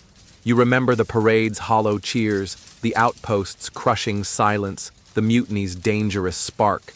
Each moment's a thread in a tapestry you can't quite see, glory, duty, or just survival. The Spaniard's snores falter, and he mumbles about olives, pulling a chuckle from you. Joke 2. He's dreaming of a feast, not pulls. The stars seem to wink, and you wonder if Mars or Fortuna's watching, or if you're just shouting into the void. You touch your amulet, its edges worn, and pray for an answer, but the night's silent, the gods as distant as retirement. You're learning that survival's not about winning. It's about carrying the weight, night after night, until the Legion releases you or claims you. The cornu will sound soon, pulling you back to the trenches, the machine grinding on. You think of your stone, your name etched for posterity, and hope it's enough. Joke 3. If I fall, tell the stars I tried. You murmur it, the words dissolving into the dark, and feel a strange peace. The camp's pulse is a faint heartbeat, men clinging to their own fragile hopes. You tuck the letter away, its words a tether to a world you might never reclaim, and let the stars hold your gaze a little longer. The night's growing softer now, the stars blurring as your eyes grow heavy. You're not just a soldier anymore. You're a story, woven from mud, steel, and stubborn hope. The Legion's machine will hum on, but here, under this vast sky, you're more than a gear. Let the trenches wait, the cornu's call fade. Picture your mother's garden, the scent of warm bread, the kid's shy smile when he wakes. You've carried the weight this far, and that's enough for tonight. Close your eyes, let the camp's hum become a gentle wave, pulling you toward rest. The stars are watching, and they're kind, whispering that you're still here, still whole. Sleep now, dreamer, and let the Legion's grind slip away. Sweet dreams.